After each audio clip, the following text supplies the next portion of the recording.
Гончаров Андрей Александрович, 9.08.1983 года рождения. Гражданин Российской Федерации, проживал в Саратовской области, город Пугачев, село Красная Речка, улица Кутякова, 81, зарегистрирован там. А родился сам в городе Пугачеве. Закончил СПТУ-67, профессия, агроном. Учился на водительские права, и из-за этого на это поступил. Кто стал в семье? Жил гражданским браком, девчонкой. 2 детей, ешников воспитывали. Осужден по статье 111, 4, к 10 годам лишения свободы в колонии строгого режима ИК-2 города Энгельс, Саратовской области. Был 3,3. А как попал в Вагнер? Приехали вот эти. Сам он приехал, лысый.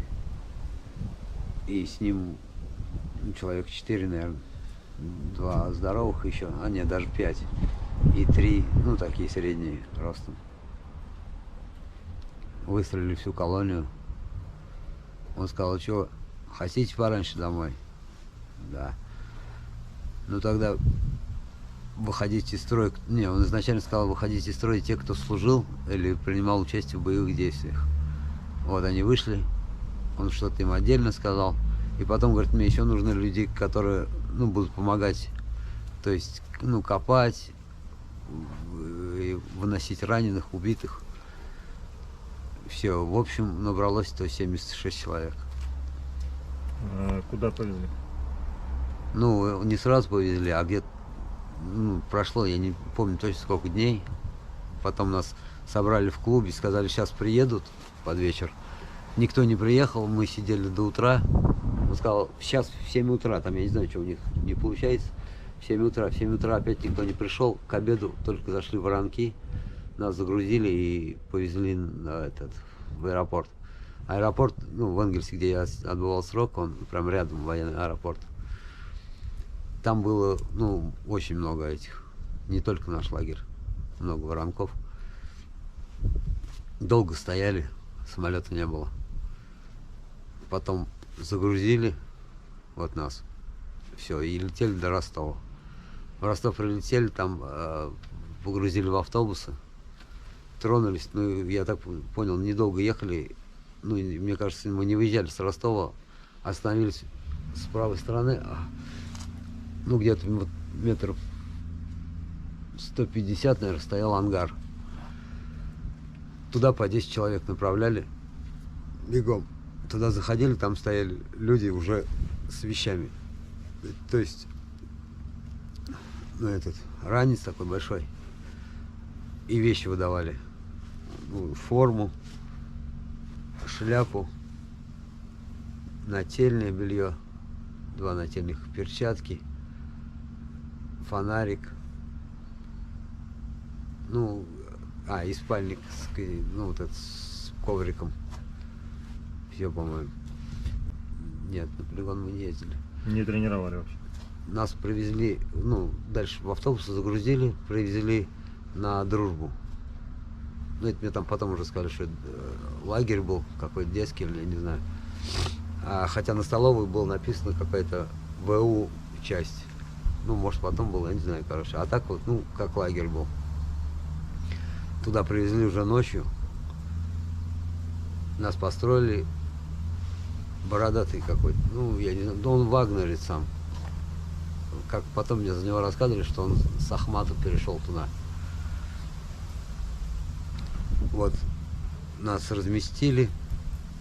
Утром нас всех вбили опять, там столовая сразу, когда ходишь. В столовую ввели и начали выдавать жетоны и присваивать эти позывные. Твой позывной? Ельня. Все. Еще фоткали на телефон они. Эти наколки фоткали. Все, и начали, дальше там поели и начали занятия проводить. Сколько дней тренировали? Где-то мы с неделю там были. Также загрузили в КамАЗ, только уже не в автобус, в КамАЗы. Сгрузили по 60, где-то 60 с чем-то человек в КАМАЗ. 2 КАМАЗа и 1 КАМАЗ с вещами. Приехали сначала в первый лагерь. Это, короче, я не знаю тоже, что за база, но там вот барак двухэтажный стоял. Вот так. Внизу то ли озеро, то ли пруд, короче. Там тоже отбирали, ну, выстрелили всех.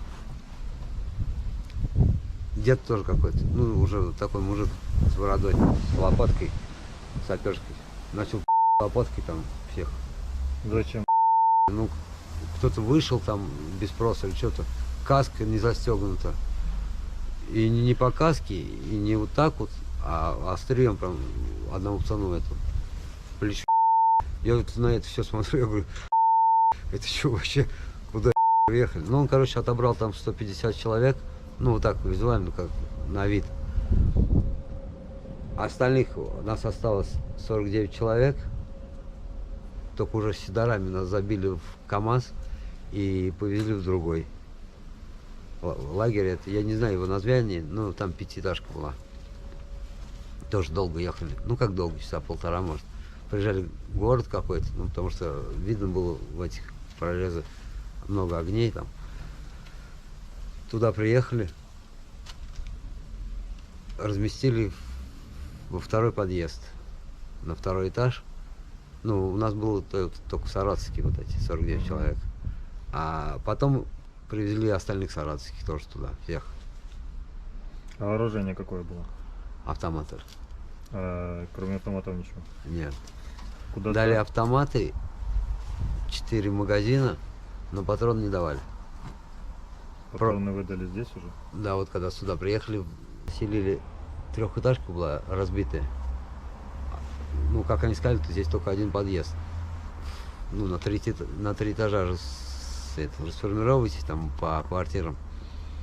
И сидите сейчас. Чуть позже за время приеду. Ну, темно еще было. Пару часов мы там посидели, зашел. Сейчас я скажу его. Позывной Тельник.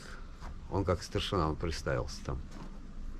И потом подошел, я так понял, самый, ну, там главный, это Синекс или что-то вот такое. Ну, вот, у меня с памятью вот эта хуйня, я не могу вспоминать. Ну, Синекс, ну, вот это точно такое что-то.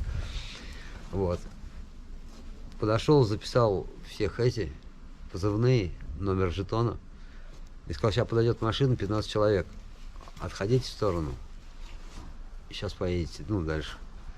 Вот машина пришел Урал. Такой, ну, бронированный, такой небольшой. Там была разгрузка, как броники, автоматы, ну, убитых, я так понял, или 300-х. И они сказали, кому нужно эти магазины, у вас патроны есть? Я говорю, да у нас, я еще их не видел. Они говорят, ну вот, берите, они больше не пригодятся. Я вот взял 2 магазина, они у меня так 2 и осталось, я больше не брал. На блоке написано «Дорога в ад». Лево, ну, туда и сюда и прямо. И вот у нас в левую сторону там блиндажи. Вот сразу проходишь перекресток, сразу блиндажи, нас туда человек 7, ну, разделили тоже, посадили. Потом подходит, говорит, кто сказал там на эвакуацию, сюда приехал? Я говорю, я. Давай, пошли. Меня уводят в другой блиндаж. Я захожу, там 9 человек было. Ну, вот эта эвакуация. И меня туда. Эвакуацию. Все. Вот я там поработал 3 дня. Мы ходили, забирали 200-х и 300-х. Из-за чего меня оттуда, ну, убрали. Мы пошли за 300-м в сторону завода асфальтного. Там асфальтный завод какой-то. Зашли туда, но мы не успели никого забрать. Вот со мной, нас было 8 человек. Со мной, которое было 6 человек, их всех, короче. Ну, 5 300-х, 1 200-й. И тут приезжает вот этот Синекс, ну, самый главный. Меня позвали в этот барак, как-нибудь, бандаж, блиндяк, как он там называется. Я захожу, вот он сидит такой, ну, небольшого роста, такой плотненький, бородатый. русский. Я говорю, ебать, я не понял, почему ты не выполняешь приказы. Я ему объясняю вот так. Я говорю, я не собираюсь гибнуть сам, не за еще с людьми. Вот. Но я говорю, мы не воины, мы не бойцы. Мы даже не стреляли, вы дали автомат. Я говорю, я с него даже не стрелял. Другого выхода нет, как тебя аннулировать. Ты нарушил приказ, не выполнил приказ. Я не знаю, что ему ответить. Я сказал, если вы так считаете, что это правильно, я говорю, значит аннулируйте. Я говорю, я все равно не пойду. По нам вышли 3 человека, ваши. Кричат оружие. Я говорю, мы не стреляем, я вот несу пайки, оружие выбросил. Он такой, все. Не, мы сначала зашли в этот окоп. Никто не вышел, зашли в этот окоп, там 2 200-х лежало. Мы посмотрели. Я говорю, я не знаю, что. Мы вылезли, я этот сухпай там оставил. Вылезли, и вот они кричат автоматы, я поднял, я говорю, мы не стреляем, мы с миром. Все, нас забрали, прошли туда дальше, до посадок. С меня сняли бронежилет, разгрузку. У меня там автомат и 1 магазин был. И все, потом повезли, я не знаю, уже, вот это наверное, уже 4-е место. Пацаны, все, кто меня видит, кто приехал сюда с колонии, с любой колонии Российской Федерации, в эту компанию «Вагнер», если вы еще не здесь, то я вам советую, я вам даже не советую, я вам рекомендую отказаться от этой затеи. Вы никак не будете раньше дома. В лучшем случае вы на 3-й день вас разорвет здесь мины или застрелят.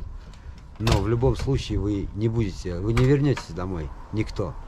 И то, что вам обещают эти деньги черным налом, вы сами понимаете, каждый здравый человек понимает, почему не перевести просто на карточку, да?